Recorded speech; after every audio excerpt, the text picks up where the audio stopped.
Hey guys, Mr. Happy here, and I wanted to do a video talking about the differences between World of Warcraft and A Realm Reborn. Now, I've been getting a lot of messages from people who have been saying that they played WoW for 5 years, 4 years, 6 years, varying amounts of times, saying that they don't want to play it anymore and that they're looking for a change of scenery, usually because they don't like the community or the game's just getting boring for them now. So, I want to go over the things that are different in A Realm Reborn to help ease the people who are coming over from the other MMOs, to help them understand some of the systems that are in place. Now, don't worry guys, a lot of things are the same. It's tab targeting, for example. You have customizable action bars. You move with pretty much the same keys, WASD and whatnot. The actions sit on a global cooldown. You've got movements and a general button scheme all together that's pretty much the same. You have quest logs, duty finders, raids, PvP, PvP gear, PvP stats. You have progression from 1 to 50 that is primarily quest driven, although these quests do take you on party related content sometimes.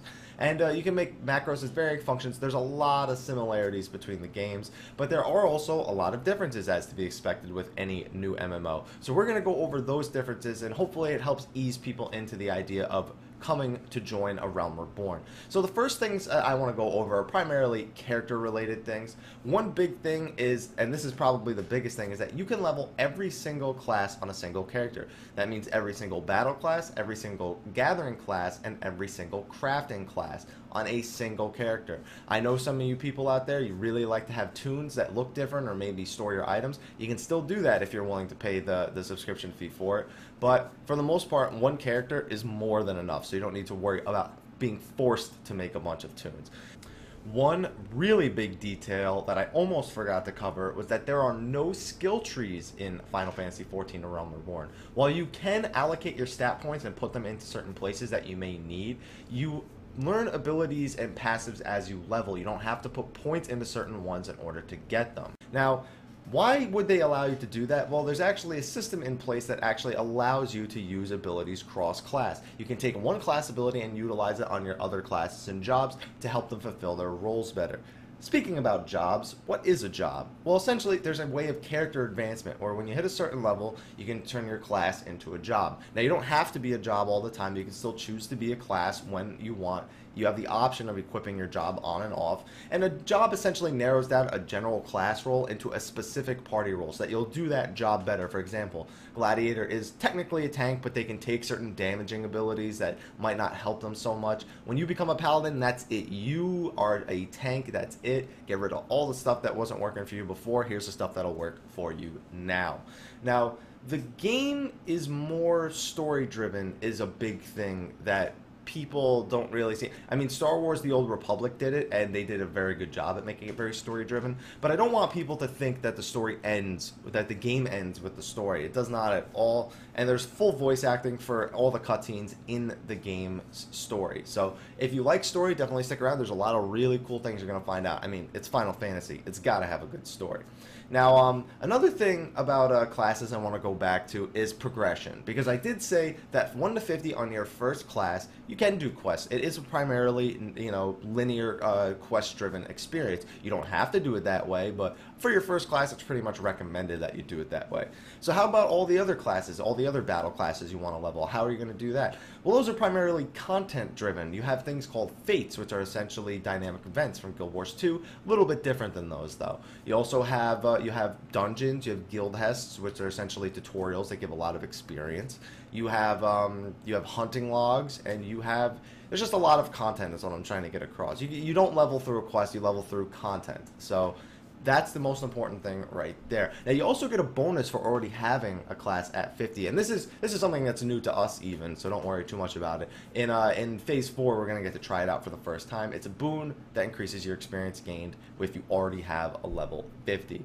Now, some other features about the game that may not be similar, and I want to talk about these because they won't be available at launch, but they are sort of being talked about adding later on, and that is add-on support. There will be no add-on support when the game first launches, although quite honestly, other than potentially a DPS meter, which always causes problems in MMOs anyway, there isn't really much you would need in terms of add-on support. You can already pretty much fully customize your UI. You can move around the action bars however you want to make them look however you want. You can move around the map, the chat boxes. It's a pretty good system considering how customizable the UI is.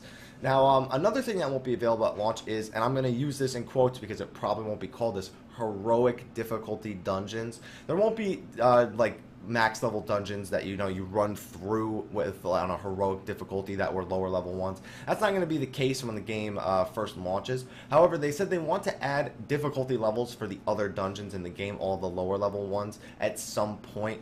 But they don't want them to feel like you're just running through the same thing again at a higher level. So they're going to have different layouts, different enemies, and different bosses. So that should be pretty fun when that comes out. So when you hit max level, don't go shouting for heroics. There are level 50 dungeons that you can get some gear out of, however.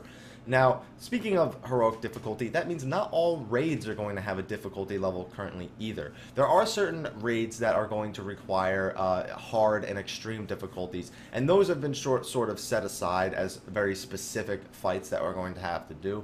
But don't expect to have to, like, say, oh, I need an extreme difficulty raid to be done. I want to be an extreme. That's, as far as we know, won't be the case when the game launches. Now, speaking of which, now that we've spoken about all the different content, what about party sizes? How do the party sizes work?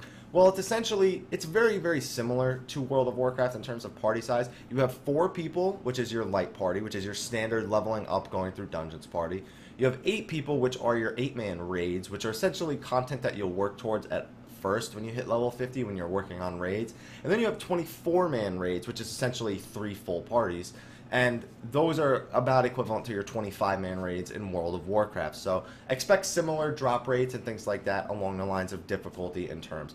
Difficulty does go up with the amount of people in the raid. It doesn't scale depending on the actual difficulty. It's all tiered, and the content is sort of tiered to make you go from 4 to 8 to 24 people. So hopefully that makes a little bit of sense. Hopefully that's something that you guys enjoy. Now, let's go back to characters, about your character itself. Before you even look at the class you're going to level, let's look at the functions that you guys have. Some things that might be similar, might be different. Now, one big thing, there are no racial abilities. I know that a lot of people are used to the idea of, oh, well, if I pick this race, I get this advantage, but I could also pick this race and get this advantage. The advantage in abilities is completely, it's not there. It doesn't matter. And there are stat differences in the different races. However, they're very negligible, and they don't scale out of each other. So if it's a 4 difference between them at level 1, it's still a 4 difference between them without factoring gear in at level 50. Now, speaking of numbers, the numbers in this game are a lot smaller. Now, I know some vanilla World of Warcraft players are used to the smaller numbers, when things maybe crit for 1 or 2K, and now things seem to be critting for over 1 million. But don't worry, numbers aren't nearly that out of control. Numbers are relatively small. HP is around 2,000 to 3,000 for anyone who's not a tank. Tanks are around 4.5 to 6,000, at least with the current gear we have now. And on top of that, DPS numbers aren't massive. So if you like smaller numbers or they're easier to keep track of, don't worry, you're going to have them. Now, what else is there? Oh, the global cooldown. This is a big one. Now, I know World of Warcraft players are used to a 1-second global cooldown. The global cooldown in Final Fantasy XIV is 2.5 seconds. Now, you're probably wondering why it's that long. It's actually sort of to give you more of a tactical advantage in battle when you're just forced into, pressing certain abilities because you have to press them and not actually reacting to certain abilities.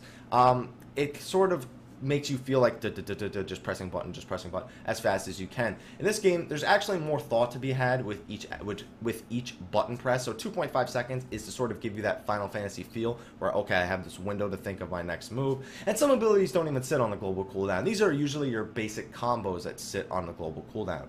Now, speaking of combos, you're probably wondering, what do you mean by think of your next move? Shouldn't it be pretty similar? And it is. There is essentially a rotation that you probably follow, but you have to follow what are called combos. Now, combos are reward bonuses for executing certain moves in a certain order. So this is actually why when you start a combo, you have to be sure that you're going to take the combo all the way through. Because if you time the combo poorly and you're going to need to interrupt it, you're going to lose out on a lot of DPS and utility to your raid. So you have to be very careful about where you use combos, and you can mess that up very easily.